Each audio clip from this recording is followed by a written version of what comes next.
Welcome, one and all, back to the Hurdle Podcast. I got Avery, I got Bailey, and we're talking NBA basketball because we're down to 4. But before we get into the games and all that fun jazz, we had a lottery. And, basketball is unique. They have a lottery system. I personally love it. I think it discourages tanking, which a lot of teams try to do in a lot of other sports. So we had the lottery, and the fish is Wemby. He's probably the most touted prospect since LeBron was coming out of high school, kind of deals. And there was the hype for Zion, all that, but this kid is what 7'3", 7'4", and he's a freak of nature. So lottery happens. Spurs get the honor of drafting him. We're assuming. I don't think they're gonna screw it up because it's the Spurs. And then I think it went Hornets, Trailblazers. So really, the two that lost out of this was Detroit and Houston, because they were 2 and 3 and they dropped to 4 and 5. So that's not a good look for them. But boys, is Wemby that good? Is he the guy? Yeah, I'd say without a doubt Wemby's a top prospect in this draft, but maybe a little overhyped. Don't expect a 30, 10, and 10 season with efficiency out of him this rookie year. But I think he's definitely the cream of the crop. And then you got Brandon Miller and Scoot Henderson there. So it was really a big drop for Detroit to lose out on all three of those guys because you just want to land in that top 3 spot there. Yeah, the top 3, I think, is kind of its own separate tier. I'm a big fan of the Thompson twins coming out of OTE, that overtime elite program that they have. They both have very similar games, but you look at today's league, you can't win without 3-and-D athletic wings, and that's what both of the Thompson twins are. They're like 6'8", so they'll probably go around. They're going to go in the span of probably 4 to 7, most likely. But yeah, Wemby is, like you said, Logan, he is the big fish, and he's massive at 7'5", and just his ability to ISO, dribble as well as he does at that height. He gives me a little bit of Chet Holmgren, big guard type of vibes, but he's 4 inches taller, longer. I feel like he's better defensively. He shoots the 3 a little bit better. He's struggling this year from 3. He's 28% in the Euro League, but he gets to the line and he shoots well from the line. I really think the only concern is injury, and we saw it with Chet over the summer getting hurt in the Drew League with the Frank, right? Yeah. So I think that's really like the only concern is, can these really lanky, thinner bigs make it in the league? But outside of that, like, there's no holes really in his game. Like, I saw him shoot a 3, a step back ISO 3, and he put back dunked his own ISO 3. How do you guard that? You don't. What are you supposed to do with that? I don't understand. He's such a matchup nightmare because if you look at let's look at dominant centers. Okay, you got Embiid, you got Jokic. Is there another really? Let's throw Giannis because he's those are the 2. Yeah. Yeah, because Giannis would most likely be guarding him. Mm-hmm. He's got 3 to 4 inches on all of them. Yep. And I just think if he can draw centers out of the paint, that's just huge for any team, because you're not going to have a 3 that's 6'8" guard dude that's 7'4", 7'5". It has to be the center guarding him or the power forward, whichever one's taller. And most of those guys just aren't athletic like this kid is. And he's such a matchup nightmare. Again, I think maybe the only person that could realistically guard him is Giannis, just because of his length, honestly. It's a tough matchup for anyone, to say the least. Yeah, I'm interested to see this rookie year is playmaking ability when it comes to passing the ball, because I know he's going to get you those points. I know he's going to get you those rebounds, but his ability to make plays and get assists it's what makes Jokic so much different than Embiid. I also think San Antonio is just it's so perfect for him. You look at all the other situations with Houston has Sengun already. So it's and it's impossible to run 2 bigs in your lineup basically right now. I mean, you see Boston kind of doing it with the Horford, Rob Williams kind of deal. But it's you see all the teams with these dominant centers, like you said, Jokic, Embiid, their 4s are Tobias Harris and their 4s are Aaron Gordon. They're not running 2 bigs. a bunch of 3-and-D wings, 2 good guards, and a dominant center. And you just couldn't do that in Houston. And then you look at Charlotte, they're just an absolute mess. So I didn't really want him to go there. But now you get Popovich, who just had Tim Duncan 20 years ago. Like, it feels like San Antonio is getting a gift. And it's I honestly think he could be one of the better players we've ever seen. Like, that's his ceiling. He's Ralph Sampson on like steroids. Because he, like you Good said, pull. he can stretch the three and he's active defensively, but getting centers out of the key is so huge, and we've been seeing it in these playoffs. Like, the whole Golden State LA series for Golden State on offense turned to how do we get Anthony Davis out of the paint and pick and roll situations. And if you can just do that with a big that can shoot threes, and if he can shoot them at a more efficient clip to where it's like a real threat, San Antonio has a ton of cap space. They can fill out their roster. I like some of the players they have now with Vassell and Keldon Johnson. And yeah, they could be very, very, very good in 2 They to have a 3 lot of years with a draft couple capital. trades. And a lot of draft capital too with the DeJounte Murray trade. So maybe Atlanta has 1 or 2 bad years, they ship Trae Young out. And San Antonio could be sitting very, very pretty. Yeah, absolutely. I mean, I don't really think there's any, like, the track record shows the David Robinson pick, the Tim Duncan pick, like, really, it could not have been any better for him. And I totally agree. Like, Charlotte would have been boring. I think it would have been fun to see him and LaMelo run a pick and roll, but like, Charlotte's just a shit show. Let's be honest. Portland getting 3 would have been interesting because, like, Yeah. if they could have jumped to 1, that gives Dame a guy. I think, obviously, and it would have been interesting to see like how Dame's game could have changed more. Because I mean, you have a guy that big, you got to run a pick and roll, and they do with Nurkic, but like Nurkic, no offense, is no Wemby. Like, it's just, No.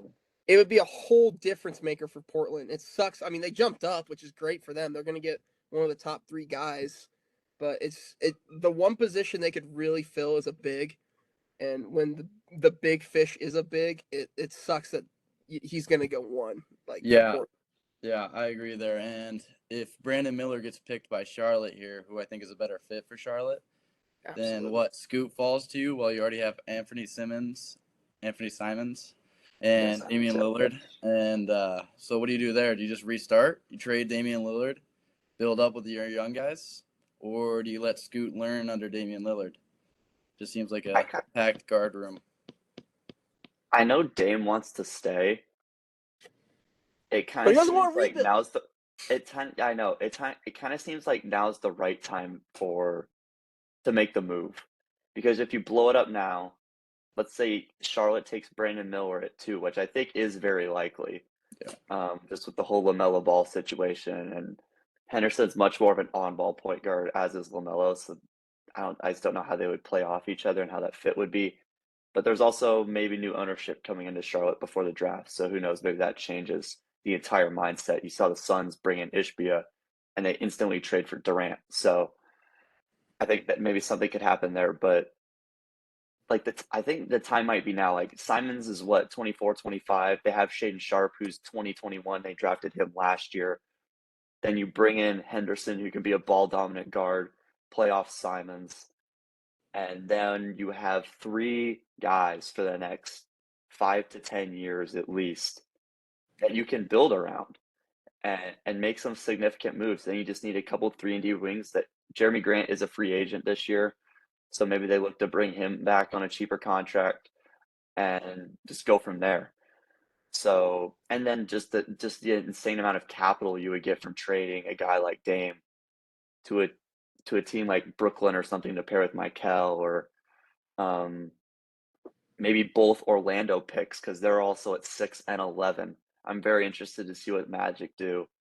Maybe they do what like Houston did in the NFL draft, trade from 11 and trade up, and then they take back-to-back picks, and maybe they take both the Thompson twins and do something like that. That could be a very significant option for them. Orlando's in a very interesting spot, but I'm very interested to see if this is the year they have to commit. It's like, are we going to do something with Dame, or are we just going to get rid of him and just try and bring as much capital in as possible? Because they're on a very strict timeline, I think, now. If you do it in 2 years, Dame's going to be, what, 34? Yep. On a $60 million a year, that contract is untradeable, even for Damian Lillard. Like, how are you going to move $60 million a year? So you're going to have limited value. He's averaging 31 a game this year. And he can be the one option on a championship team, I think, still. Yeah, I think another team, like, I mean, obviously there's teams that have a lot of capital. My Thunder have a lot of capital, but, like, we have Shea and Giddey. Like, it just, there wouldn't be a fit. Look for Utah. He went to Weber State. They have 3 first-round picks this year. They have multiple picks in the back from the Spida and Gobert trade. Utah could make a move for him. If this is the year to trade him, why wouldn't you go get 3 first-round picks and still have 3? So you get 4 first-round picks. Plus, I'm sure they're going to get more capital later. Like, Utah could realistically just flip everything they got for Gobert and not only get Lillard, they had Malik Beasley, they had Vanderbilt, like, and then traded them for capital. Yeah, and Walker Kessler. So it's like Utah would come out of that looking incredible, I think. Like, they have all this capital, you might as well use it now. If you think you can win now, which, I mean, Utah looked okay at times, they're missing a guard. It kind of just makes sense. Yeah, and Portland has to strike now. They can't wait on this. Yeah, and I guess my team would probably be Miami. Ooh. I always think of Pat Riley as a sneaky guy. He likes to get stuff done under the table.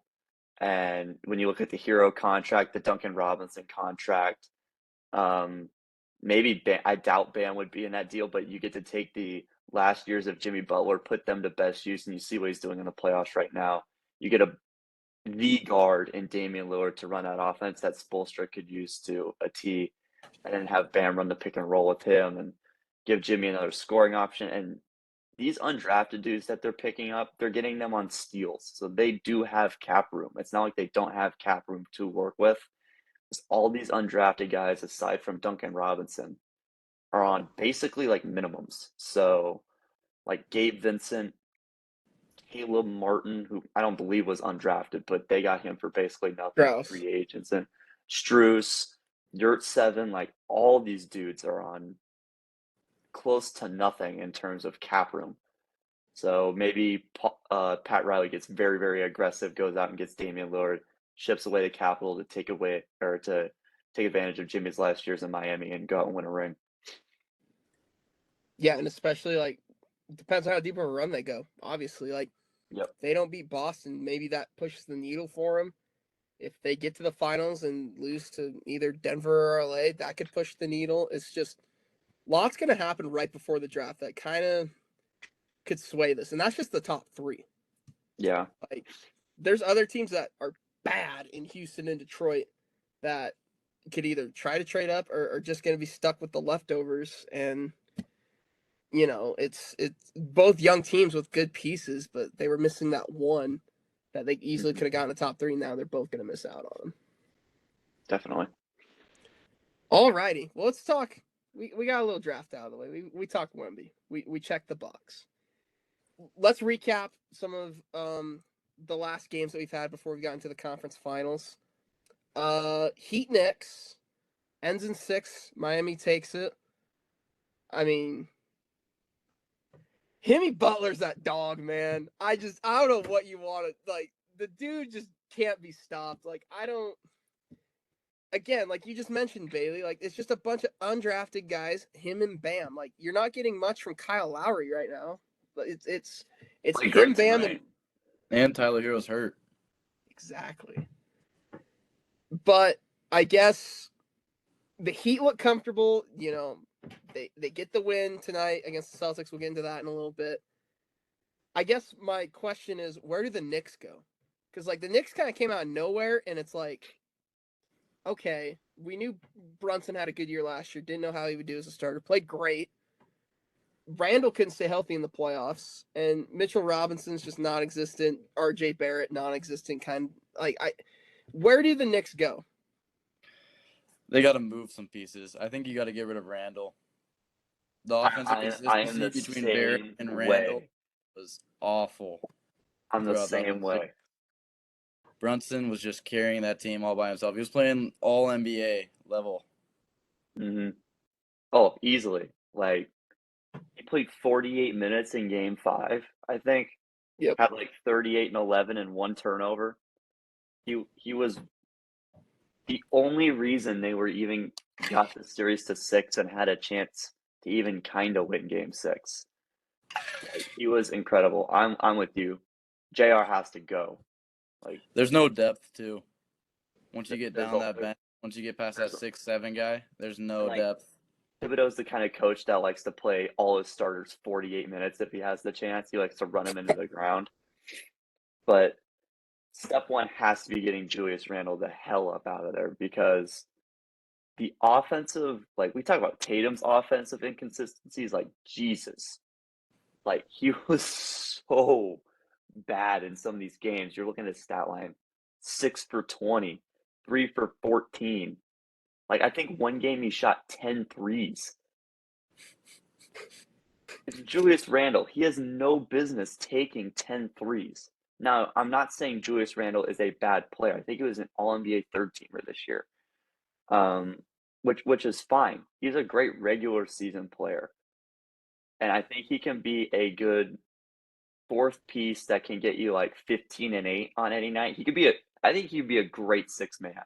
He'd be a great guy for you to come off your bench, produce some scoring, and maybe when the games he's interested in, which clearly wasn't like half these playoff games, but the games that he's actually interested in, you can play him the 30 to 35 minutes, and the games he's not interested in, he can just ride the pine and just have it be that way.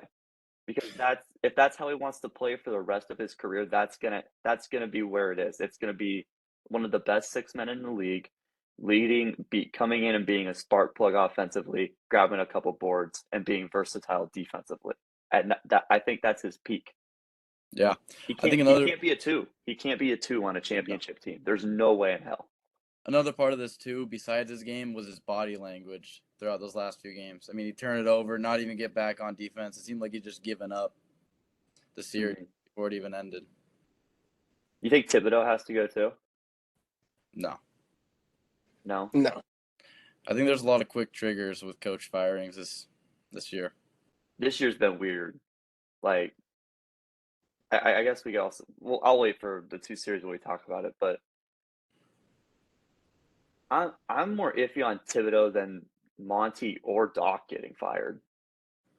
Like, I think both those guys are better coaches than Thibodeau. Like, Thibodeau is a great defensive coach, and he plays his starters a ton of minutes.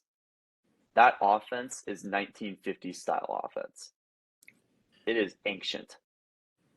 I think Monty was let go just because of the change of front office. I think Monty had no I think that's BS. fired at all. Yeah, I agree.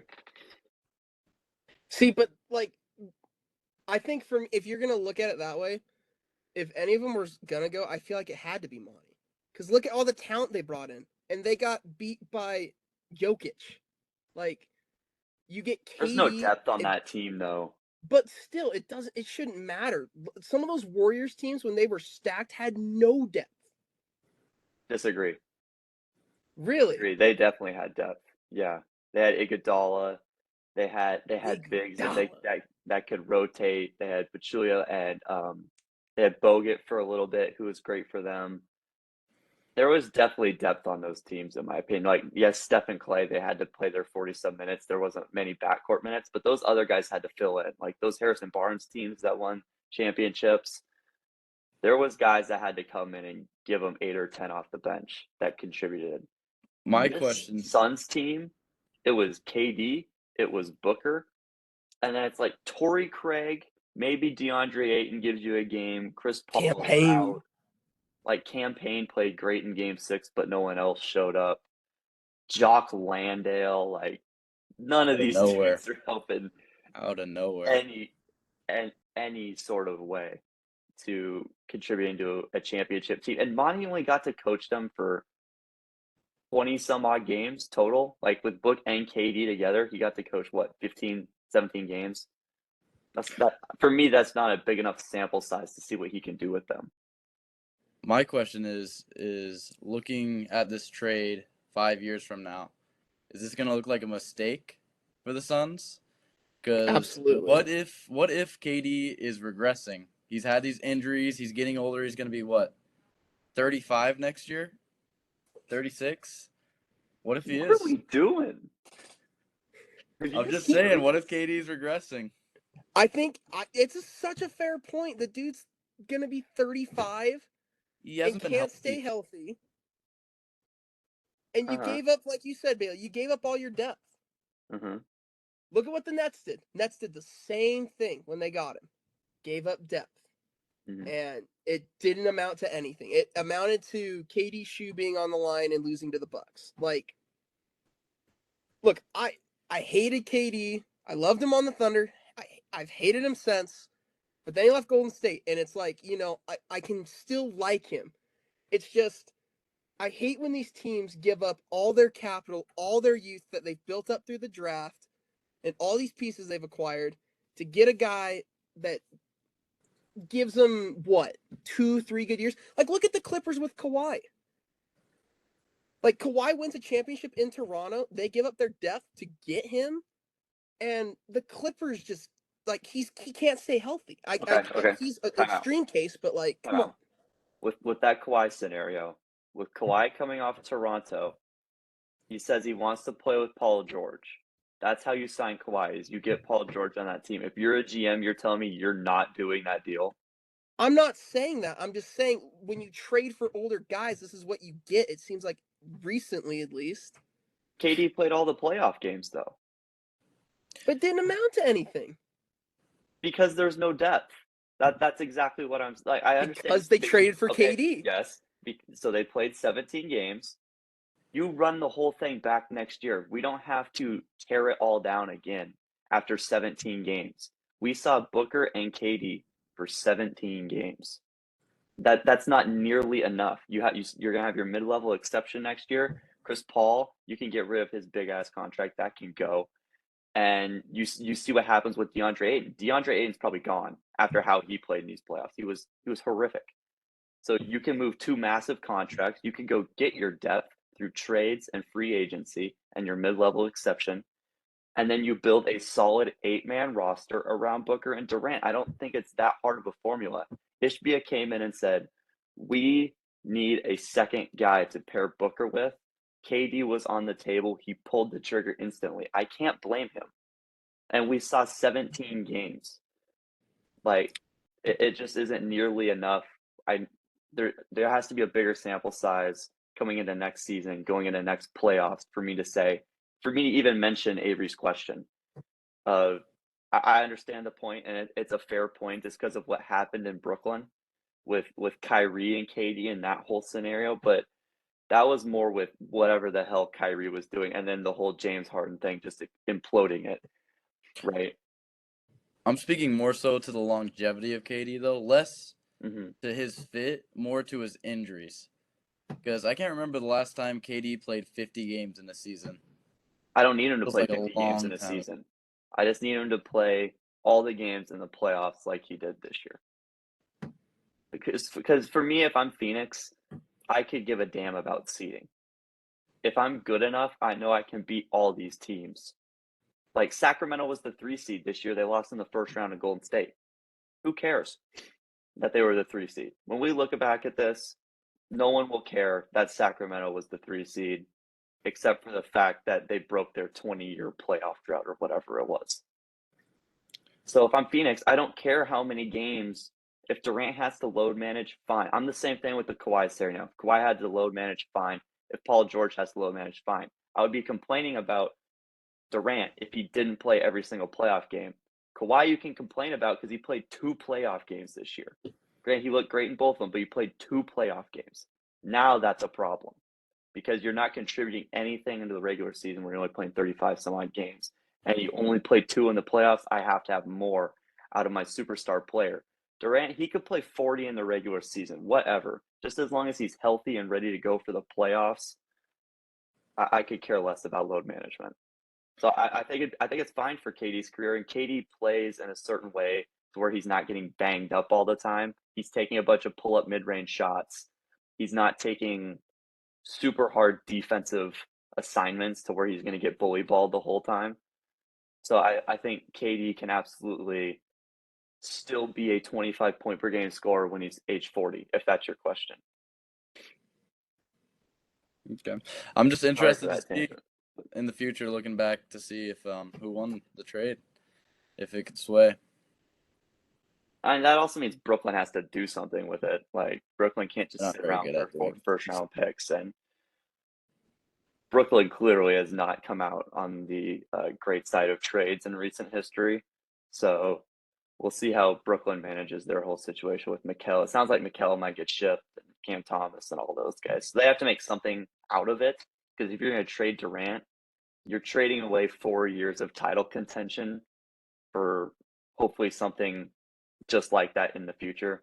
So normally when it's like those 4 quarters for $1 trade, I normally like the dollar more, just because you're getting the bigger and better piece that can help you win a title more instantaneously than the 4 quarters can. That makes sense. No. Yeah, for sure. But I guess for me, Bailey, how can you say they run it back when they trade 2 of their pieces and you only get KD for 50 games? Like, that's like, for me, to build that connection with Booker, like, they're both great individually, but like, it's a team game. You have to have that chemistry. I just worry about that in the playoffs if you only are playing 50 games. That comes with the Clippers also, because Kawhi and Paul George playing together was much worse. It was much different than the Clippers playing without both of them throughout most of the regular season. There was no fluidity when they played together once it came playoff time as well. And we haven't seen Kawhi and Paul George play together in like 2 years. Yeah. I can't speak much on that situation. As far as Booker and Durant, though, I thought they were phenomenal in the playoffs together this year. One would take one double team, swing it to the other superstar. They would have 40. Durant would get his 35 or 40. I thought they were phenomenal. So it's clearly that they had a system worked out. Granted, it was very ticky-tacky and patched together because they only had 17 games, right? That also comes with practice. It comes with training. It comes with rehab. It comes with all of those things. It's not just the amount of games you play. Granted, game action in the regular season matters to me a little bit, of course. But if I'm getting 50 games out of KD in the regular season, I think that's all I need for me to feel very comfortable as a coach, as a player, wherever I would be in that situation, GM, owner, going into that situation, be like, we absolutely positively have a chance to win the title this year. Yeah, for sure. And I think another thing that maybe started this whole tangent we were on too is there are so many good coaches out there. And if you don't think that Monty Williams is that guy, I mean, they were questioning him, what, 2 years ago, a year ago?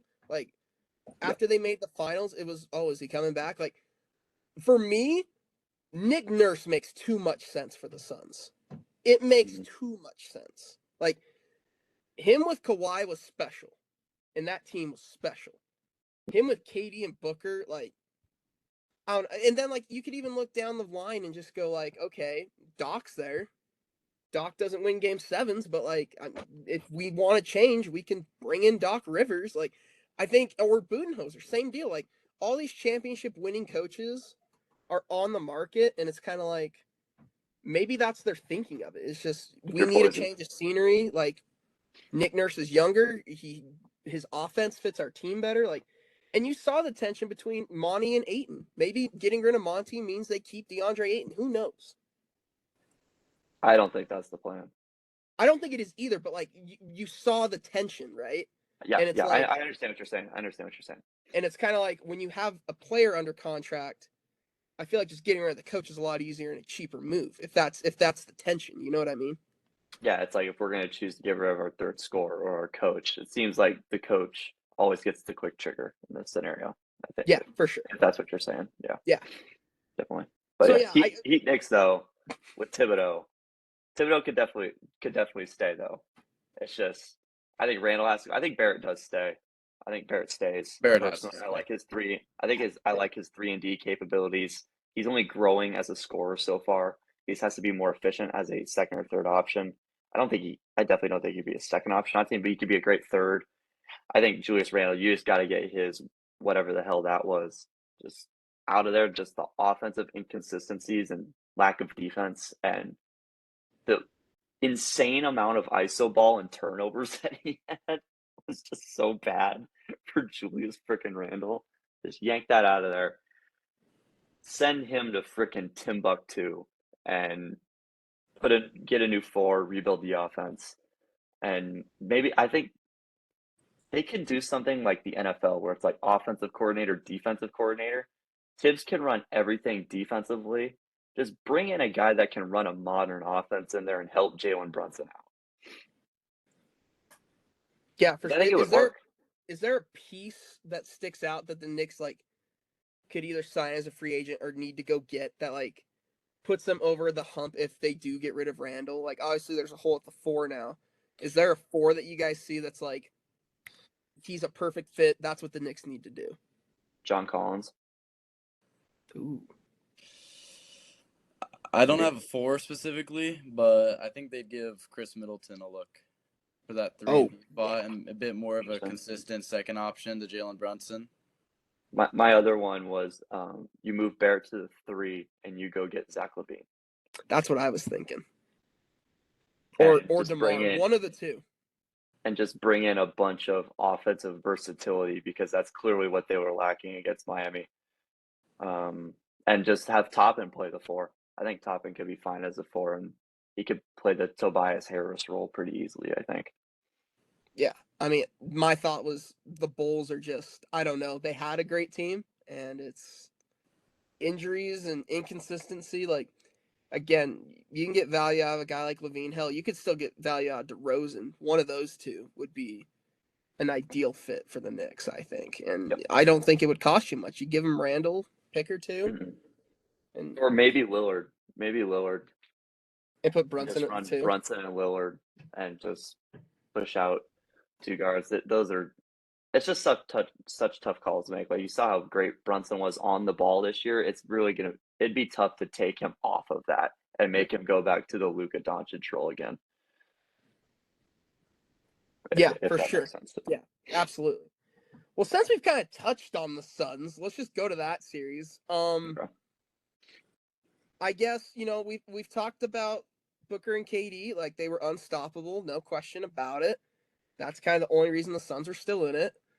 I guess, and we've also talked about how there's no depth in Phoenix. Mm-hmm. And we've talked about looking ahead.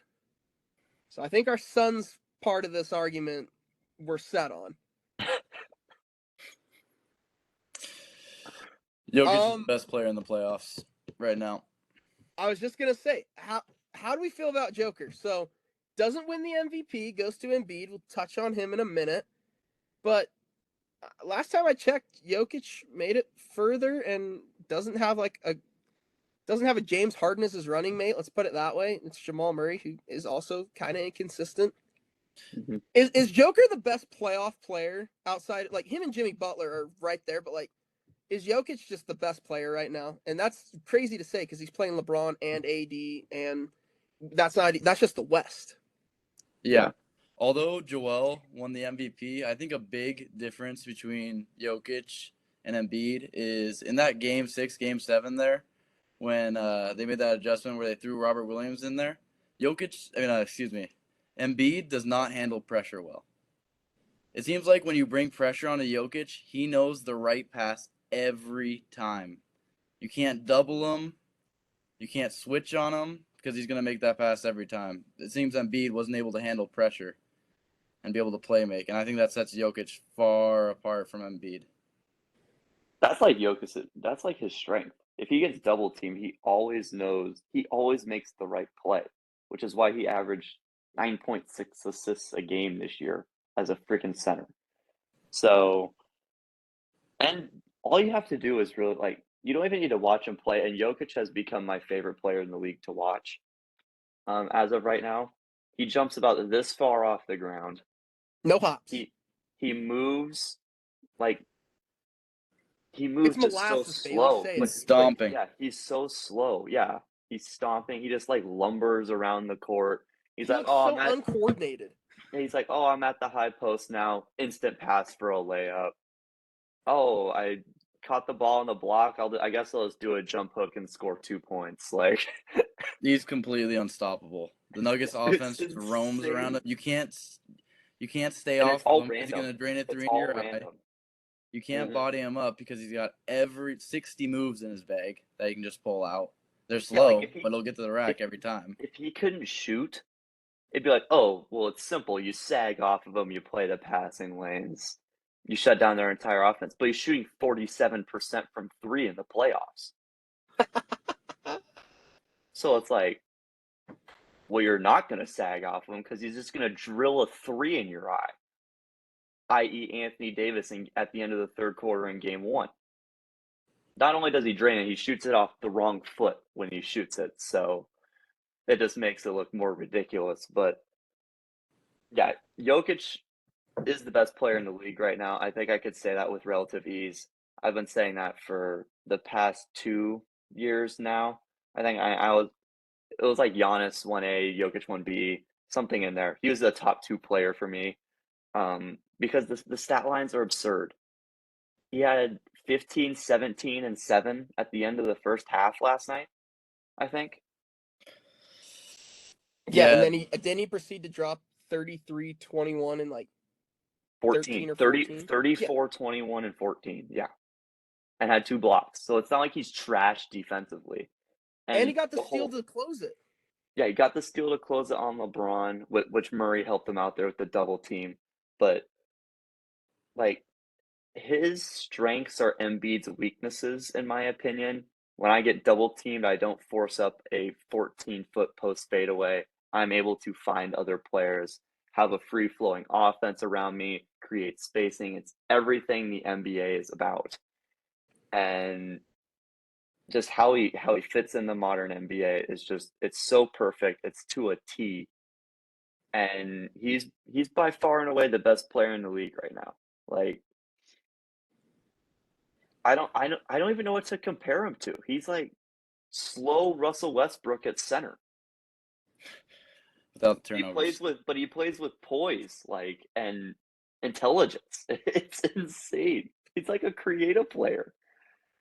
And then you got MPJ and Jamal Murray showing up, which is just huge. That's what he was missing last year.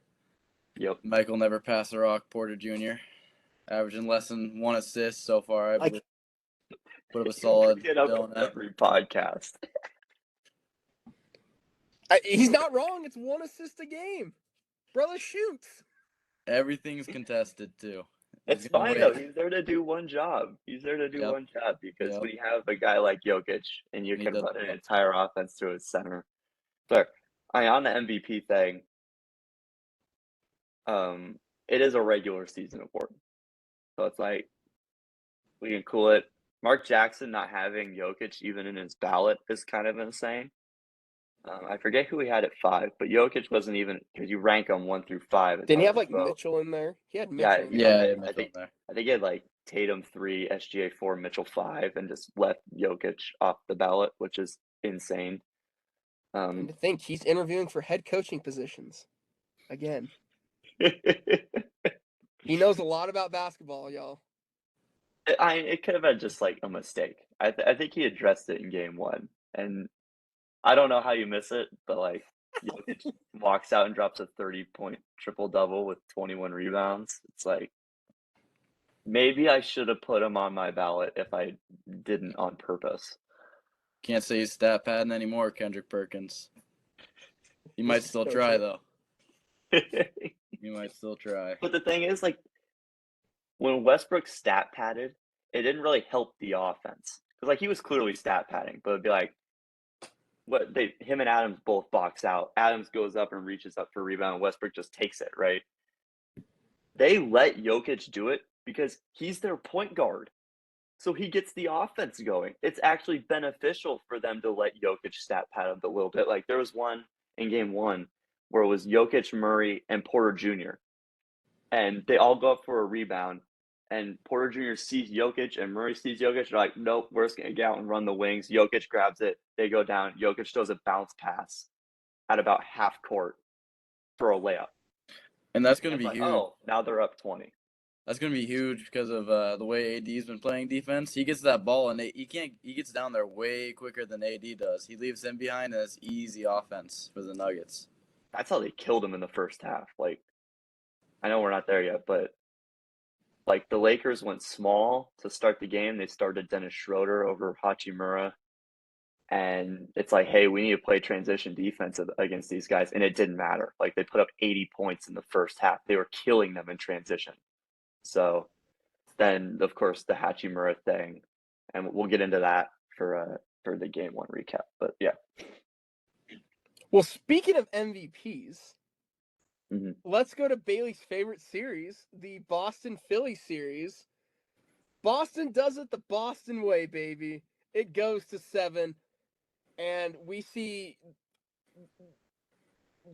a historic Game 7 from Jason Tatum.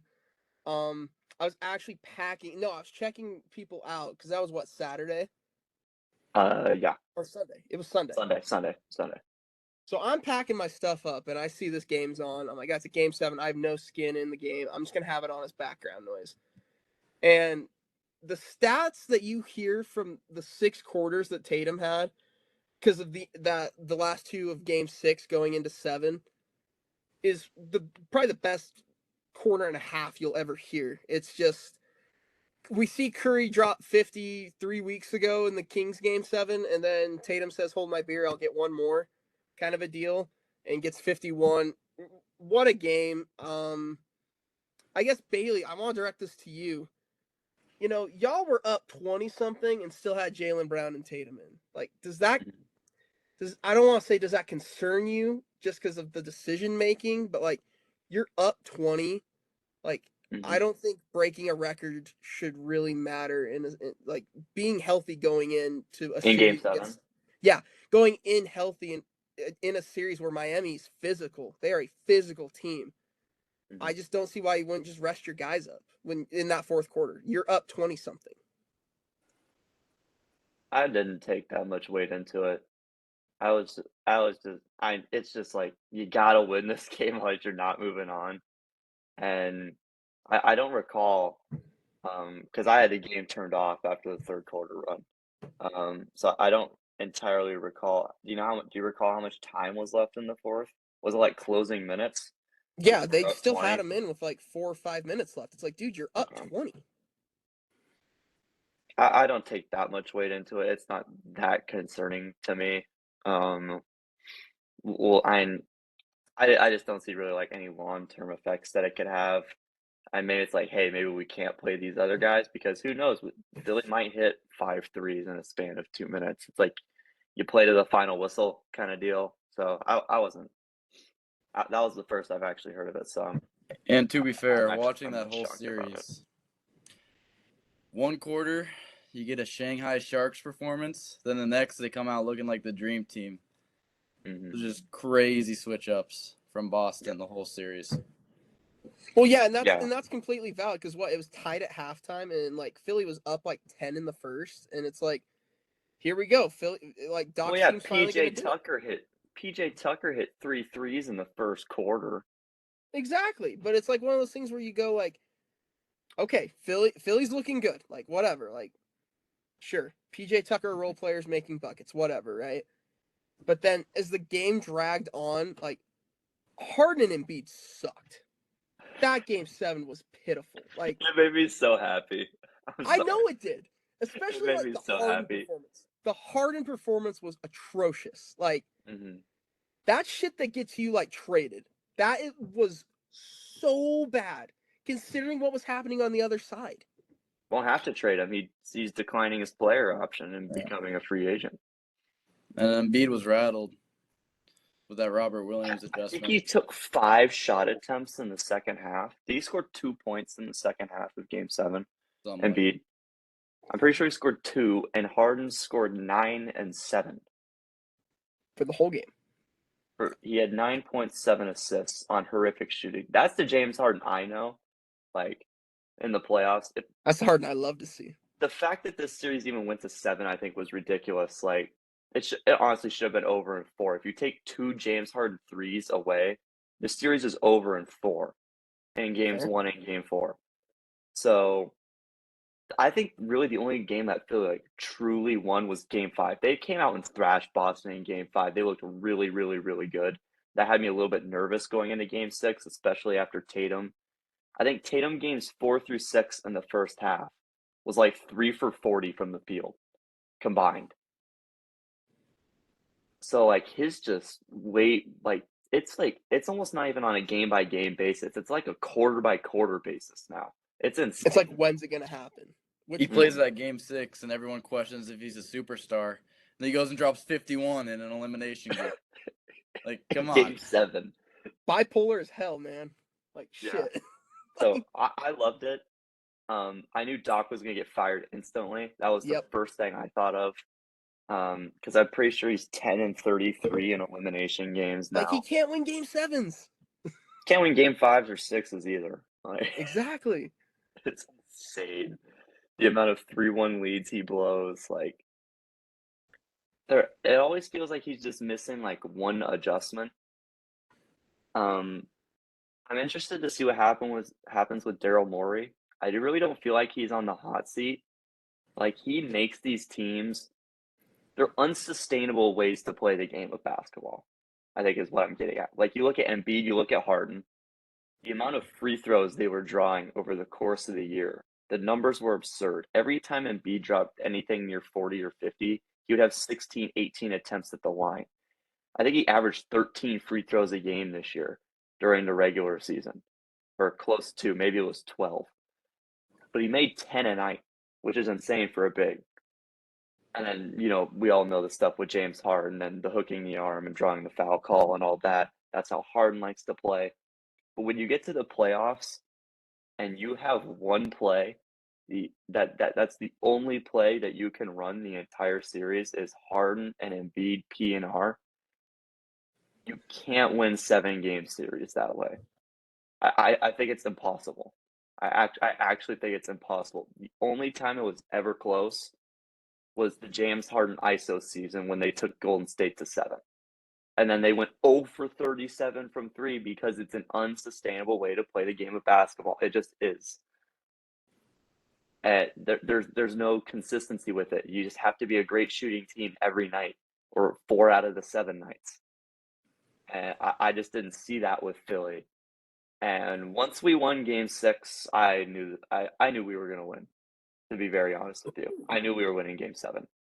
Because all the presser stuff from Philly was, why were the refs so bad in game 6? Why couldn't we win game 6? They weren't even thinking the fact that they had to play a game in 2 days against Boston. So when the third quarter happened, I was waiting for the Philly choke the whole time, and I finally got it. Felt so good. And that's all you need to see.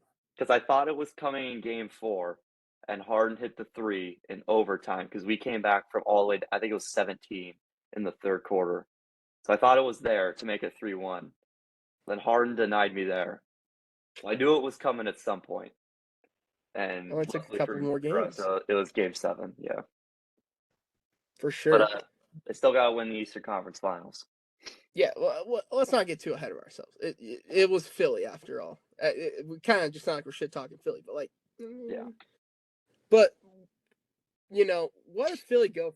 Like, where do they go from here? Because like, obviously, I think the two big things they are probably doing is getting rid of Doc, and Harden's not coming back. You're gonna have the league reigning MVP back in Philly. Like, what's the move here? Because I'm not saying Embiid's getting up there, but he's also not getting any younger. And we know how terrible he was to start his career. He's only been good lately. And those injury problems are still there too. Exactly. I mean, throughout his whole career. Still has the injuries. Yeah. I think you got to start taking a look at Embiid. It's always been everything outside of Embiid. But I think you got to take a real good look at Embiid. And I think you're banking on Tyrese Maxey taking another step. Because he was a really good third option this year. I think he has a chance to take another step, maybe become that second option. But you gotta find something to do. I just don't know what it is. Do you want to elaborate on Embiid there? That's interesting. You think trade Embiid is the answer? I don't think it's the answer, but I think this next year here, depending on how it goes, you got to take a real good look at Embiid. He's getting older. The injury history, right? He was injured that series. I think you got to take a look, and They take won a that look. game. What? They won game 1. Exactly. He Without wasn't Embiid. playing. Mm-hmm. Yeah. I'm supporting your point, Avery. Yeah. I think you really got to take a look at Embiid, and I don't know if there's nothing that you can do to build a good roster around him in these next 2-3 years here. Just fire sale, ship him off, maybe keep Maxey, restart. Interesting. I don't hate that. No. Moving Embiid is definitely interesting. I feel like if you're going to go through the quote-unquote process, you kind of want to see it all the way through. Like, they tanked for 10, 15 years purposefully to have a team anything like this. So, I just look at the Gobert. I could see it in 4 years. I think the Gobert we need to stop bringing up the Gobert trade. And the It's an KD anomaly. trade, though, too. It's an anomaly. The KD trade, yes. The Gobert trade is an anomaly. No one's ever gonna get four first round picks, a solid rookie, and 2 good bench players or potential starters for a pick and roll center that only plays defense and plays 0 offense. That's never gonna happen again. Especially when you already have Karl Anthony Towns. Embiid is interesting. I could see that in 3 to 4 years. I think that's further down the road. I don't think that's right now. No. Are you with me on I that? think you roll with it for another year, too, but I think you just gotta right now take a look at Embiid and weigh your options as these next years. I think it's 2 because they're going to bring in a new coach this year. Harden is hopefully going to be gone. As a Boston fan, I actually want Harden to be back. I think it'd be awesome if they brought him back. Would. I hate Philly. Well, I hate Philly too, but like in a different sport. I think it'd be awesome if they brought James Harden back. They can bring him back. So just don't take my advice. But if they want to build a good team, Harris has to go. That massive contract. That contract's almost untradeable. Sounds like a Damian Lillard kind of. That's where I was heading. I was heading that, or you permanently make Maxey the 1 and you bring in a second scorer, like a Levine, a guy that can play off the ball. It kind of has to be the Jokic thing. I think you have to make Embiid as close to Jokic as you can. I think that kind of has to be the new way you play. Like, Is that the meta now? Embiid is a good enough passer to where he was at 5.5 assists a game this year. I think if you say Embiid, every time you get doubled, you swing it, and you swing and you swing and you swing, and you bring in a guy like Zach LaVine. You throw Maxey at your permanent 1. You let him run the offense as a smaller guard. I think there would be much more potential for them to work with.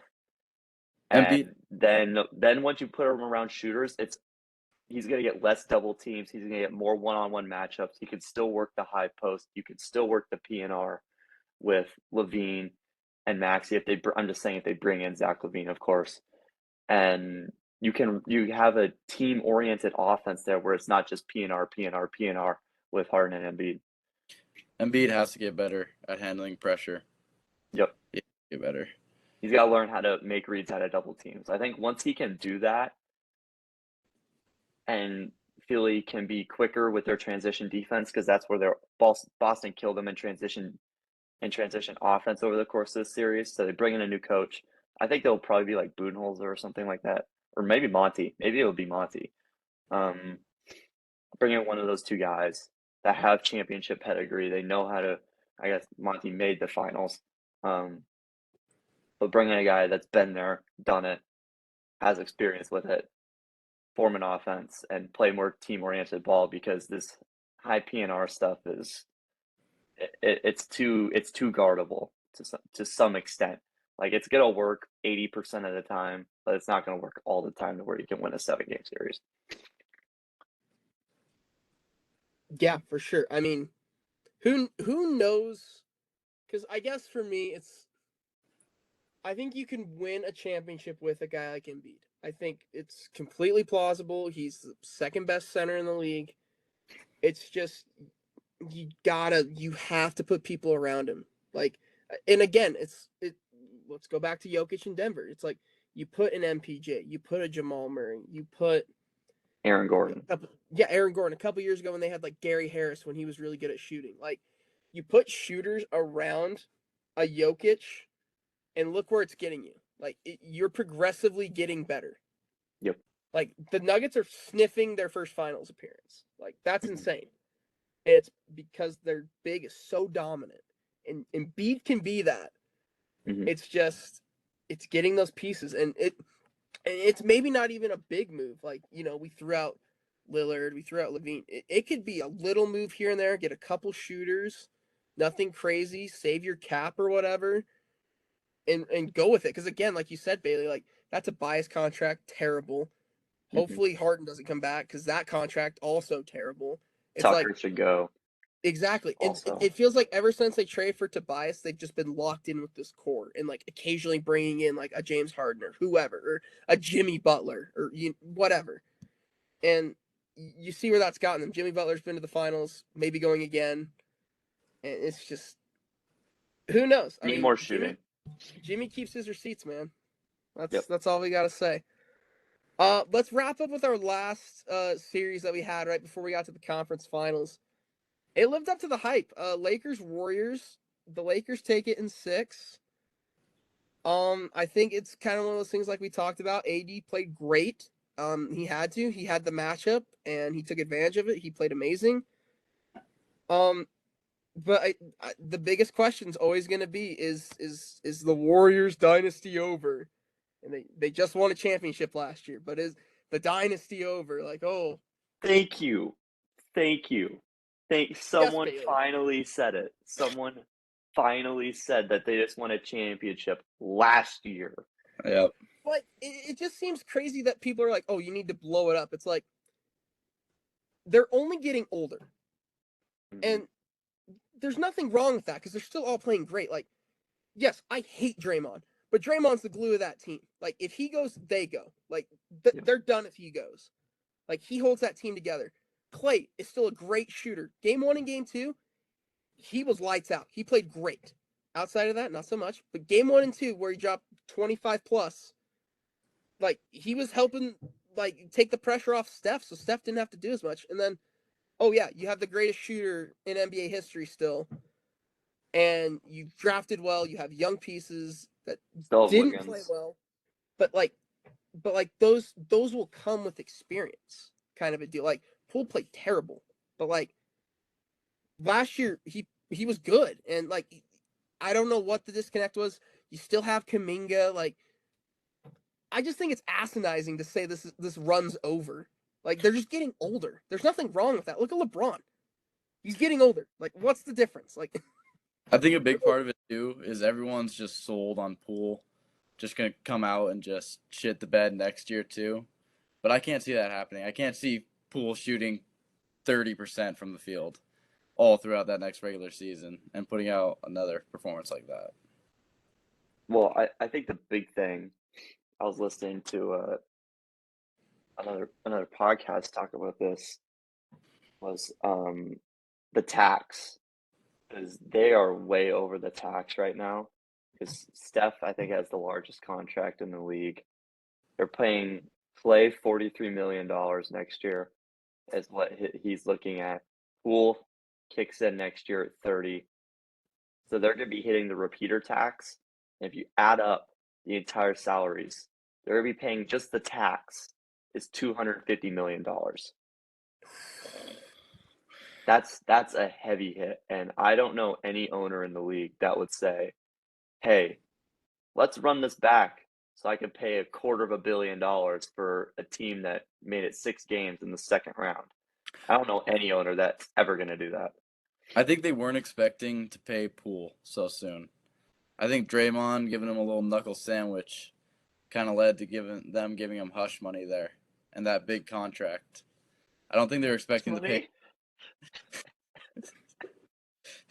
Hush money. I like it. Join the team, sorry he got clocked, but get ready for the season. Let's get it going. That's hilarious. I mean, I the Draymond punching Poole thing we knew was gonna come all the way back around. For me, it's just like Poole never found a rhythm in the playoffs. Like he was so big for them last year, being that 16 a game off the bench and making spark plug kind of plays. He's a streaky shooter. That's what he is. And he just hit a really long, bad streak. But the tax is huge. I think pieces do have to move. I think Poole is one of them. I think they're going to have to renegotiate Draymond if he wants to stay, which it sounds like he wants to stay, according to his podcast. Sounds like he wants to stay. So he's got to be in the low 20s. You can't be paying him $30-35 million. It's as simple as that. He's not good enough to be paying him $30-35 million. And you got to get Clay. You got to get Clay off that $43 million, and you got to restructure an extension which pushes the money into never ever ever land, and maybe just give him like the Bobby Bonilla deal where you pay him $1.1 million for the next 85 years. I don't know if you can do that in the NBA or not, but you got to restructure everything so you're not destroying that repeater tax of $250 million. So I don't know any owner that. So like pieces are going to get moved. Like Kuminga might get moved as much as I think they should keep him. He will most likely probably get moved. Poole is probably going to get moved. Draymond might not come back. Clay will probably get restructured somehow. And who knows what happens with Moses Moody. So, and Gary Payton II. Everything is on the table, I think, right now, except for trading Steph. And I'd probably keep Wiggins. I like the Wiggins contract is very, very, very nice. I think it was 4 for $64. That's a very friendly contract for a guy that contributed as much as Wiggins did for them, being a main defensive guy, because like Clay can't play the on-ball defense anymore. He's not the prime 3-and-D player he once was with the prime years of that Golden State team. But he can still definitely shoot. Like he just struggled in the last 3 games of that Lakers series. I think he scored like 8, 10, and 9. So it's like the worst shooting performance of his career. It made Steph play on-ball point guard, which he looked phenomenal doing. And it's just like some contracts have to go. They restructure the team a little bit. As long as you have Steph, Clay, and Dre, you're a title contender, in my opinion. I agree. I can see Poole getting moved, definitely. is there a spot where you go like this is where they gotta move him to, or like? I think there's a ton of them. Like I think Washington is one. Washington is just like a wasteland for players. So same with Orlando. But he's a younger guy, right? So he's a younger guy, so he could go there. Maybe the Warriors get like Kuzma back or something, try and get a lesser contract there. I think they shave about like $16 million off that, because I don't think Kuzma's contract is that insane. Maybe Washington, like you said, Orlando is another potential one. I really don't feel like they need guard though. No. Maybe Houston. I could see Houston. The Knicks maybe need some scoring off the bench. I know they're losing Josh Hart this year. He's a free agent. The Knicks could definitely be an option. I feel like New York media would crush him after 2 bad games, but the Knicks could definitely be an option. The Nets are an option. Like he's a very movable player. It's just his value is down right now. Like if he played well and they still lost in 6, now would be the prime time to trade him.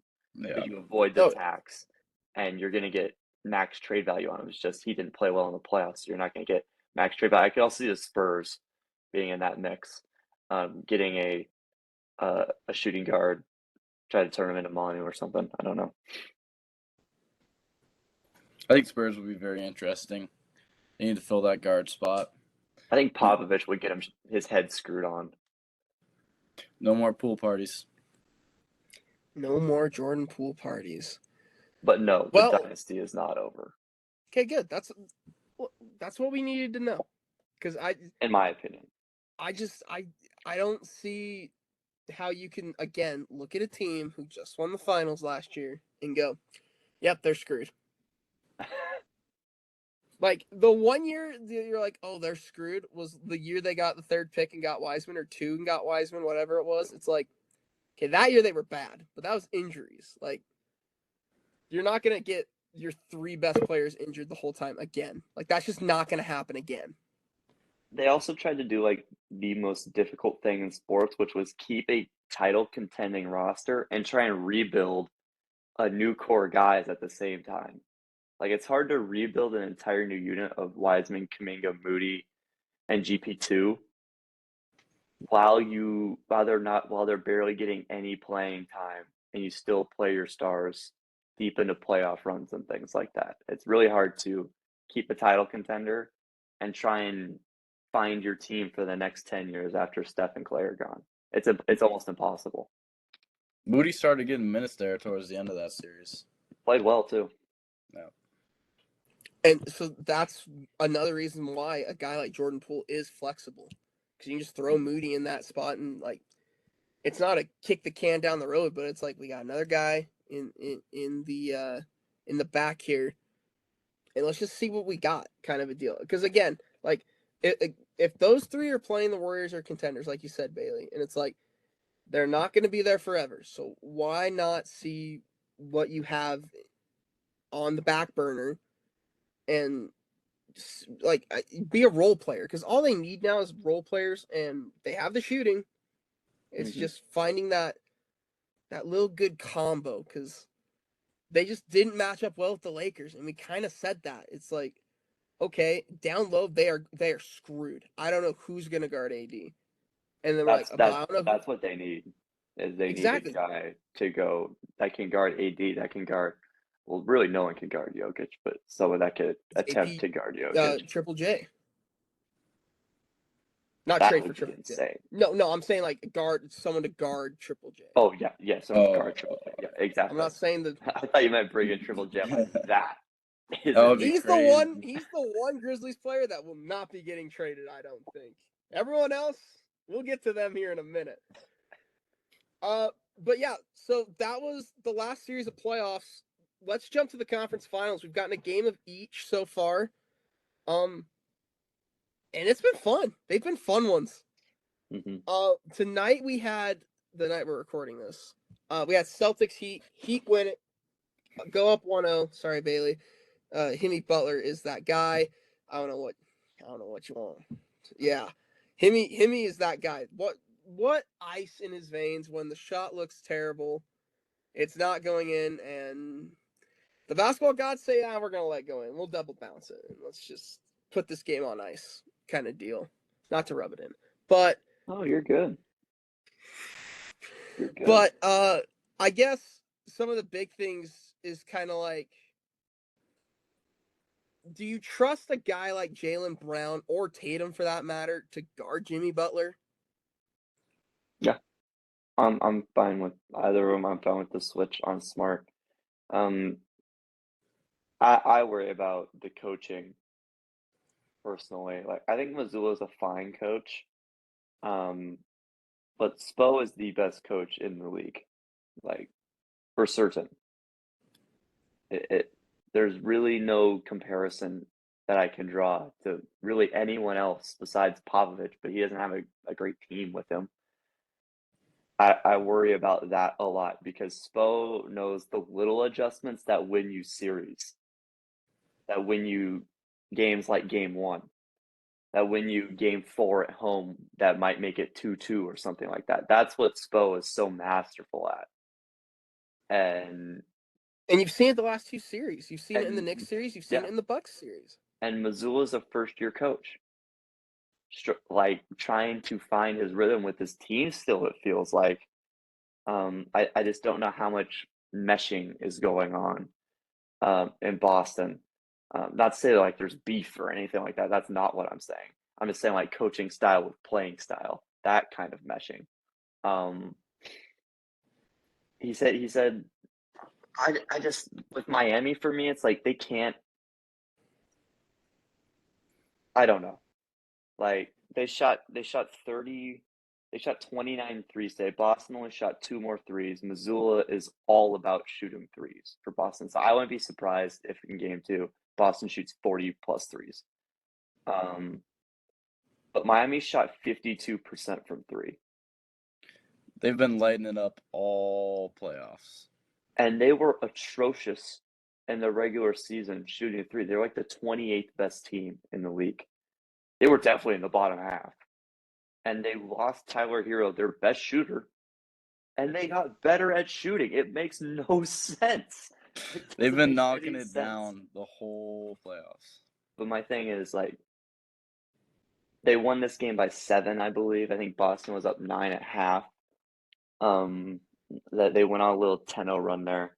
It's just Miami is not going to shoot 52% from 3 every game. Like it's just not going to happen. They shot 60% from the field. Those are unsustainable numbers. So it's like, well, is Boston playing inconsistent, or are they just getting all these fluke games?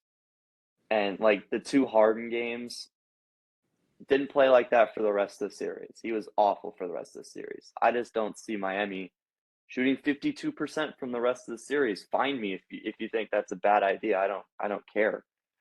Like I really only Boston is clearly the better team in my opinion. I'm slightly biased in me saying that, but on paper, Boston is much better. I agree. It's a simple fact. They are much better. They're deeper. They can rotate everything. Sorry, Avery. Go ahead. Dude, I agree. Boston's the way better team. I think it just comes down to consistency. Like I just said before, they just have to be consistent. Tatum can't have a game where he shoots less than 40% from the field. Well, and he took no field goal attempts in the 4th quarter. 5th time he's done. I think says something. I mean, Boston lost this game in the 3rd quarter. They won, like Missoula said it in the press conference, they won 3 out of 4 quarters. And they won the 1st, 2nd, and the 4th. They just got beat down so bad in the 3rd, it's hard to come back. I think they lost like 17 points in the 3rd quarter or something like that. 19. Like, I just don't see Miami being able to shoot the ball this well for the rest of the series. Kyle Lowry came in and scored damn near 20 points. That hasn't happened since 2016. Like, I don't know. This Miami team, this series is going to go 7. I'm telling you right now, this series is going 7. Well, it's Boston.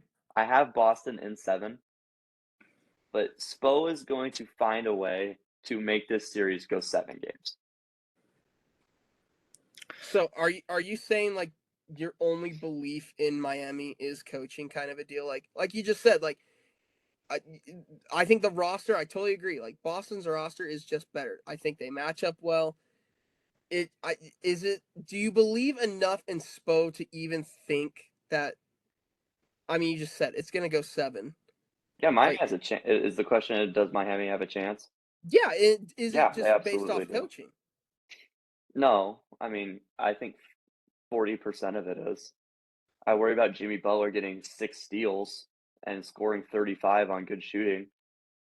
I just look at these other guys. I'm like, damn.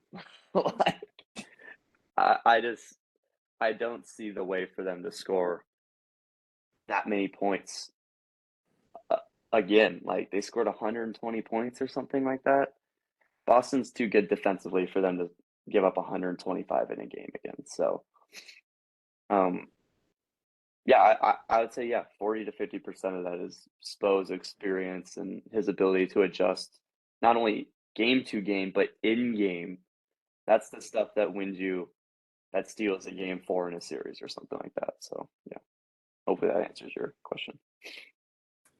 Yeah, no, of course. And then I guess to caveat that, how much do we believe in Boston? Because, again, we've seen all playoffs.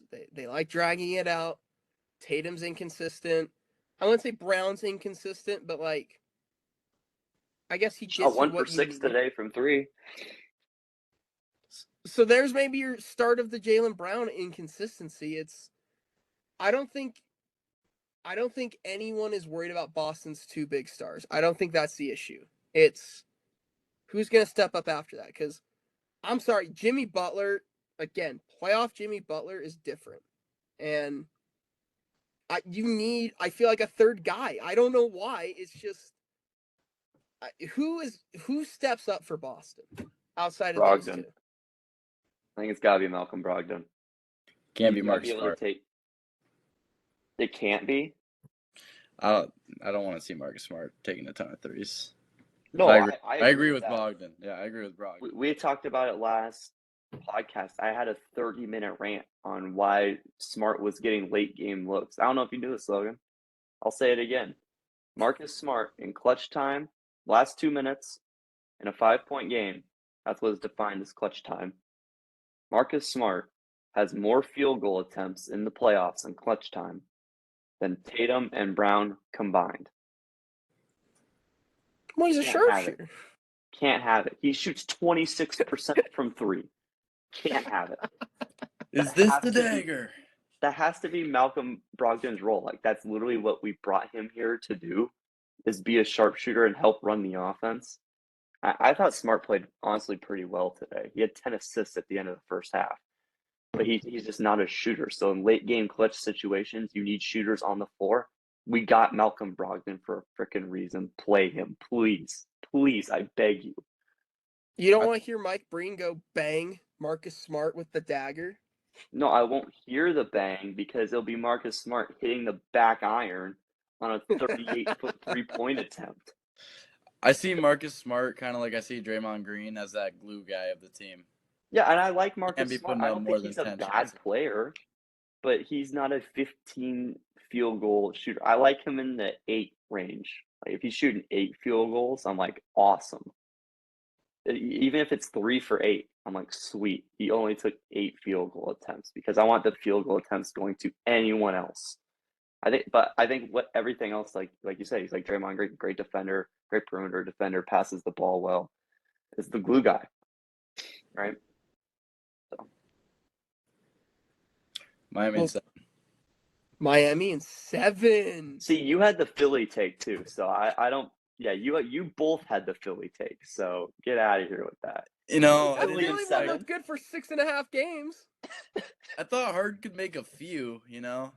Maybe just a few. Yeah, I thought Harden would be able to. You James Hit it. Harden playoff believers. Yeah, Maybe Joel gets you Harden would be able to 20, hit something off the broadside of a if the goddamn game 7 bar. elimination. Man, goddamn James Harden. God, I hate him. A little bit more of a defensive effort. Something. There's a lot of Literally things lacking. anything. There's a lot of things lacking. him hitting the floor on a pass when he steps on his own foot and asking for a foul. All those No, are I my should've- favorite James Harden. I should have like a James Harden like Hall of Fame, and it's just photographs of all those A shrine. moments. Just a lovely shrine. Shrine, yeah. His lack of defensive effort compilations on Houston, gold. Just gold.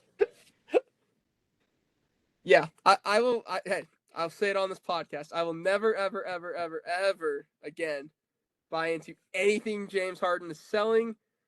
I'll never buy into the process again. I'm done with it. I'm done with that shit. The process is dead to me. I hate it.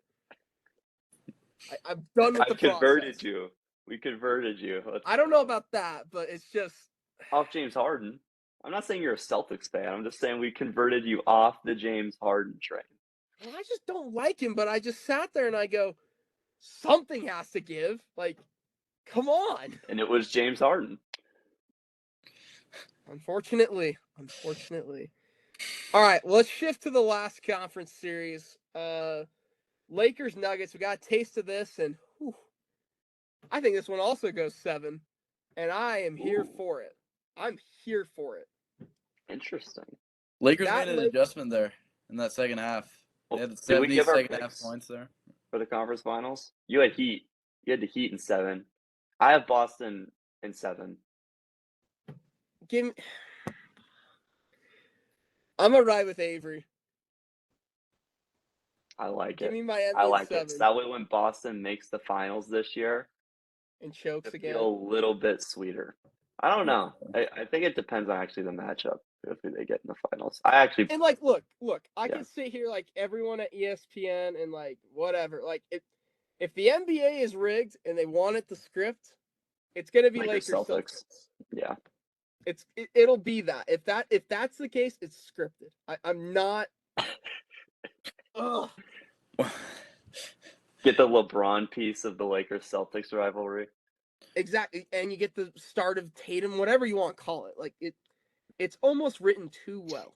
Watch Tatum shit the bed in Game 6 and drop 52 in Game 7 versus Miami. And then post Kobe on his story after. As he plays the Lakers. Holy shit, it's like we've seen this before. Weird. Dude, as a Celtics fan, I can't even describe how frustrating this team is at times. It'll be like, worth it if they win. We win Game 7, and then Game 1 of the Miami series is just straight off the edge of the roller coaster. The only way I can put it is just one quarter. It looks like I'm looking at the Shanghai Sharks. All of a sudden, the Dream Team comes out, 32 run, out of nowhere. 2-0 run, yeah. But yeah, I'm a ride Miami. I think I've rode with Spoelstra in this coaching thing. I think it's just going to make that much of a difference. I mean, like you said, Bailey, you said about 40%. Like, I think that's completely valid. And again, I believe in Jimmy Butler. He's so good. He is consistent. Yes. Which is what I think will win them 3 games. Exactly. He had 6 steals today. I think that gets overlooked. Like, he scored 35. He had 6 steals. So, just to throw that out there. But. Well, all righty. Back to Lakers Nuggets. I think we've touched on it in the when we were recapping. This is the Joker and AD, man. This is the matchup. And if you're keeping score, Jokic might have had one of the best triple doubles in a playoff game ever. So that's Joker 1, AD 0. Yeah, I mean, AD should be looking at it. He's down 3-0 right now, but, he's 10 for 13 shooting when AD was guarding him. Yep, that's what I'm saying. Like, Jokic was torching him. Yeah, Straight torching him. Like, it's who stops Jokic, and the only guy on this Lakers team that can is AD, and game 1 is not a good look. If that's how this whole series is going to go, me saying this goes 7 goes out the window real quick. This goes 5 if that's the case. Yeah, you got to find a way to stop Jokic. And you know who it's also not? It's not going to be Rui Hachimura who said, "Oh, I like the matchup." Dude, no, stop. Stop yourself right there. Okay. I think the Hachimura matchup is actually very interesting because I think it's not because like you look at Jokic versus Rui 1-on-1, you think that's an easy 40 ball for Jokic. It's because once they do that switch, they throw AD on Aaron Gordon, which Aaron Gordon just sits on the block. They call it the dunker spot or whatever, but he sits on the opposite block. So that way, if AD helps, Jokic can pass out of the double team, right? But when they went to that, Jokic struggled a little bit. I'm not saying he was like, oh my God, he was terrible, whatever. No, not the case. But he didn't score in the fourth quarter, outside of some free throws late in at the end of the quarter. And having AD there, not as the primary defender, but as the secondary defender in these actions, I think is huge for LA. So the thing is, though, Denver still took game 1 and LA showed their hand. Like, that was their adjustment, I feel like, was, hey, now AD's off Jokic. We can move, we can trap, we can do all these other things. And then they put Vanderbilt in the game, which I wouldn't be surprised if Vanderbilt actually starts game 1 along with Rui. And they just go massive lineup to try and match Denver's size. I think that would be a very interesting adjustment from Ham. And I liked the adjustment from him, and clearly it worked. It's just they clawed back. Yeah, they brought it all the way back to a 3-point game within 40 seconds, and LeBron makes one of the dumber plays I think he's made. He just shoots a 3. Like, I'm just gonna ISO and shoot a 3. Like, he could have generated so many better looks than his 32% from three self shooting of three ball. Like, get out of here. But I think the Rui matchup is very interesting because you get the AD help, right? Like you said, Avery, when AD was on Jokic one-on-one, 10 of 13 shooting, he was unstoppable. So clearly that can't be the matchup. So I think they're going to rotate some size on him throughout the game and let AD move. I think the question for Denver is, how do we get AD out of the paint at all costs? So now it's going to be Aaron Gordon in these pick and roll situations instead of Jokic. And maybe we see Jokic play more off the ball because, their whole offense is him getting it at the top of the key. They run a lot of dribble handoff kind of action, get looks for Murray and Porter Jr., of course. And that's really their whole thing. So maybe is it more Jokic off the ball now? Because he's still, like we said, 47% from three. He can still stretch the floor. And maybe you turn to more of an off-ball player. I don't know what the adjustment is for Mike Malone. Maybe it's just the same damn thing. And we say, hey, those 8 minutes at the end of the fourth quarter were a fluke. We're going to run the same thing back out in game two and see what happens. I do think the Rui thing was very, very, very interesting. I'm so everyone's talking about like what the Lakers are going to do for game two. I think it's pretty simple. You just play the cards you played at the end of game one. I'm much more interested in what Denver does in game two to counter that. I think this is a huge game for Denver because if you go up 2-0 and the Lakers have already shown their main adjustment on you, all you got to do is win one in LA and the series is over. Like 3-1, the series are basically over. It's 95% chance that the series is over at 3-1. So I think game two is actually massive and going to tell a lot about the series. And I think Jamal Murray and less so Michael Porter Jr. are big parts of Denver's success here if Jokic has to go off ball. If Murray can put together a few solid games, I think it's over in 6 at most. In 6? Yeah. Well, and like it's again like we've been talking about the Lakers this whole time. It's matchups. Like the Lakers are so diverse, they can find their matchups. And it's like this is the one team where I sit there and I go, I think the matchup on Jamal Murray does not favor the Lakers. I don't think the matchup with AD on Jokic favors the Lakers. So it's like you're then relying on Michael Porter Jr. to play good against LeBron James or vice versa. Sorry, LeBron has to carry again, and can it be done? Yes, we've seen it be done. He's done it before. I'm not worried about LeBron.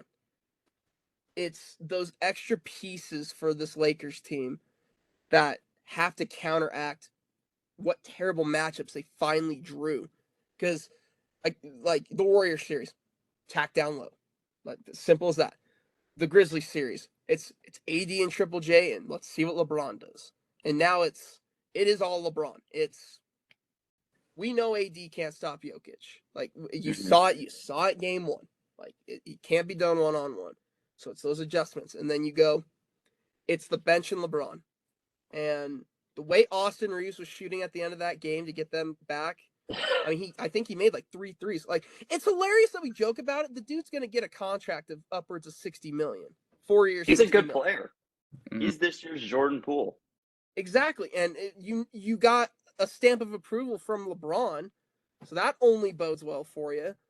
So it's a matchup series, and it's gonna come down to, I think, can the Lakers bench outperform Denver's bench to the extent of Jokic can still play like Jokic and you're fine because you can't stop it. Yeah, and to go along with your whole LeBron thing, I don't know how much LeBron is gonna have to do offensively. Like one point that for some reason is completely overlooked in game one is that AD had 40. He had 40 and they still lost. Like AD played probably his best offensive game of the series. And it's like, well, AD got killed on the glass, but that's because he had to help the entire first half off of Jokic. I mean, Avery, you know this as a big, Logan, you probably know this as a big playing basketball. It's so hard to contest the other side of the key and then get all the way back and block out your own guy. It's impossible. So Jokic is just getting offensive rebound after offensive rebound. because the perimeter defense was so bad. Not because AD was playing bad defense, but because the perimeter defense around him was terrible. So, Still hear me? Yeah. Yep. Perfect. So, earbuds just died. Hey, So yeah, the perimeter defense was just so bad, right? So AD has to help, but AD had 40, and Yeah. I no think one's talking about AD's offensive inconsistencies this year, this playoffs. One game he has 40, the next game he has 15. So it's like I actually think AD has to be the main scorer in this series, not LeBron. And LeBron's actually gonna have to do a little bit more defensively now because he can't hide on Aaron Gordon. He's gonna have to, if they're gonna run this Rui Hachimura thing to the ground, he's gonna have to guard Michael Porter Jr., which means chasing him around ball screens. He's gonna have to exert a lot more energy that I don't know if he has. I completely agree with that. I think the offensive load has to weigh on AD. AD can't have a game where he scores 11 points on 11 shots. He can't do that in this series. He could do it against the Warriors. They could beat by 40 if that happens. Yeah. And I think LeBron's best tactic is just to leave MPJ open. Clearly he likes it more when it's contested. It's a strat, man. Like, Do you hate MPJ? No, I This is love a him. sincere question. The way he plays. It's how I strive to play in rec games. I'm not taking a shot until you hit my face. there's the shot. There's the shot right there. Oh, in rec games. Avery, you slide dog. The brother's playing in the NBA. No, it's my idol, man. I want to take every shot Get with a outta hand in my here. face. Get out of What here. are we doing here? Oh my god. He's literally saying MPJ is 6'10" J.R. Smith. That's literally what he's telling us right It now. goes in. It goes in. Oh You gotta shit. imagine John Stockton out here last series averaging 1.8 assists. This No, guy. I love MPJ's game. He fits what they need though, so Yeah. which is apparently, according to Avery, a bunch of contested threes. He's got a smooth shot. There's no unnecessary movements in his shot. He's got a he really does have a smooth beautiful shot. I'll agree with you there. I also think one more thing on this series, real quick, before we move on, is the transition stuff. LA's got to be so much better defensively, especially in the first. Like you look at LA lost this game in the first half. They didn't come back and win it in the second. They lost it in the first. So, when you go small, you can't get just killed in transition like they did. Like they started, was it Schroeder, Reeves, LeBron, AD, and Russell? They ran the 3 guard lineup with LeBron at the 4. You can't get 80 points dropped on you, almost all in transition from Jokic grabbing a rebound and throwing a full court pass. So they gotta be much more solid in transition defense. Otherwise, the Nuggets are gonna win this in 6, and I think that's my pick. Agreed. Nuggets in 6. Yeah, give me Nuggets in 6. I could see it going 7 because it's a LeBron team, but when you have clearly, I think the best player in this series, and your bench is hot, your role players are hot. Another thing, you're playing at altitude. That's not an easy thing. Like playing in Denver's not easy, and they have home court, so it's like when the Broncos had home field in the playoffs when they had Peyton. Like that made a difference. Yep. Like that crowd and that altitude makes a difference, and it's especially true in basketball, especially when you're playing a team at sea level. Totally agree.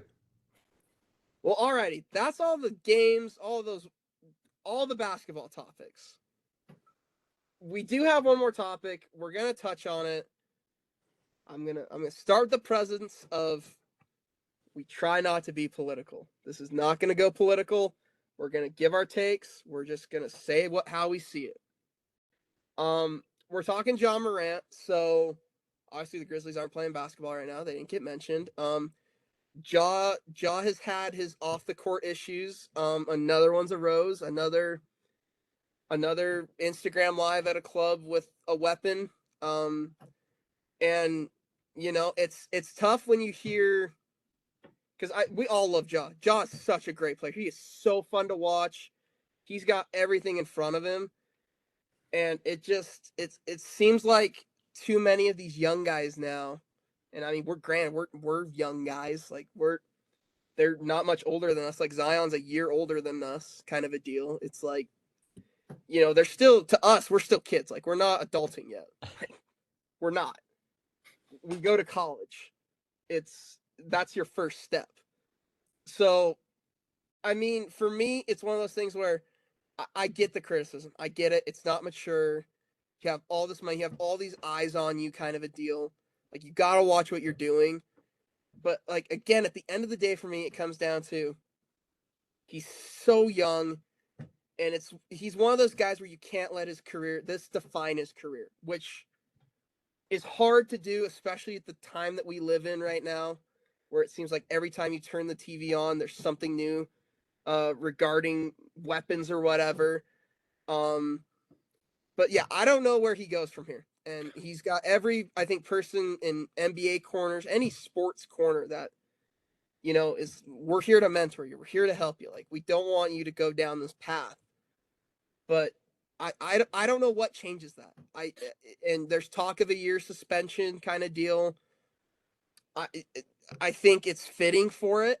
It sucks, but I think that's where ultimately the learning is going to come, is from when you take that entity away of, that's like what he does. That's his job, is to play basketball, and like that's how he makes his income. So like maybe taking that away for a year so he can reflect, or whatever you want to call it, is just maybe huge for him. And it sucks. Like, I don't think any of us would want to watch Ja Morant not play for a year, especially in his prime. Like, this is the best years of Ja Morant, but I mean, maybe that's just what he needs. I don't know. I'd like to hear what you guys have on this matter. Avery, do you want to go first? Yeah, I agree. This isn't the end for him. Like, without a doubt, this is not the end. But you can kind of tell from the first instance that he didn't really regret it as much as he thought he would. So I think he needs a heavier suspension. He may lose some brand deals. So I think this time he's really going to feel it, and he's really going to reflect on it. And I don't imagine him being out for the full season. I think it's going to be at least half a season, though. I can't see him being out for that full season, though. Yeah, I think full's pretty harsh. Especially when you look at it, especially the new one.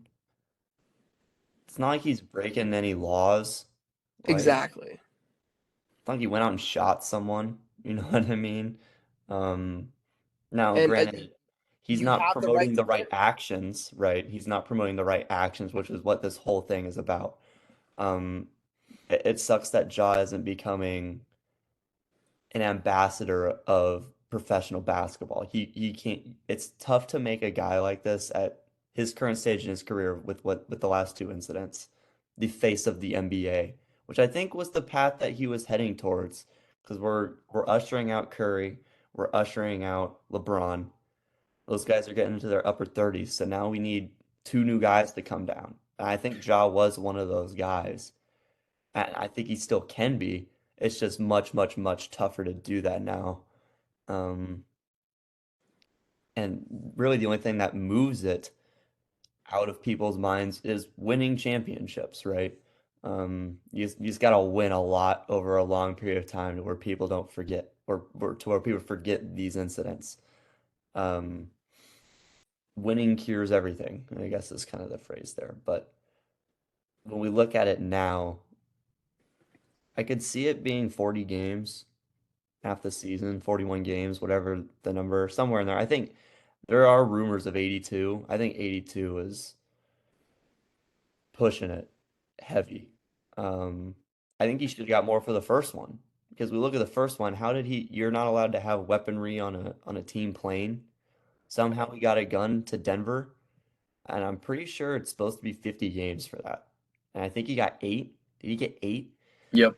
It wasn't even a league one. It was from the Grizzlies. Yeah, it was a team suspension. Yeah, it wasn't even from Silver. So he's really forcing Adam Silver's hand here, and you look at him, like he had the interview yesterday or during the lottery, so 2 days ago now, at the time of this coming out, and you just look at Silver during the interview, and he's like perplexed. He has, because I don't think there was any talk in those meetings of them saying, "Hey, what if he does it again?" Right? They weren't looking at the very long-term picture, which apparently the very long-term picture was like 4 months. So, um, yeah, I agree with you. Clearly, the first one wasn't enough. Um, it's just hard. I think the NBA as a league though is just going to really struggle because you can't. It's hard to make him the face of the NBA now. Um, is kind of what I'm getting to. So, go ahead. When you're an NBA player, you're held to a higher standard. You're getting Yeah. paid millions, and when you do that, it just makes the league look bad as a whole. A lot of people take for granted the maturity LeBron had at 18 years old coming into the league. Like, you think of these players, and you look back at LeBron, and there's nothing on his record. It's squeaky clean. It's So clean. Yep. he's still young, making mistakes. I think he'll bounce back from this. I think this time he will learn from it. I think he's going to lose money on brand deals, and I think that's really going to hit him where it is. Well, he doesn't get paid during the suspension either, does he? Oh, Nope. If it's Yeah. league So if he issue, gets he won't half get a paid. season without pay, that $24 million hit might be enough. might be enough. Yeah. Just Hopefully it's maybe. enough.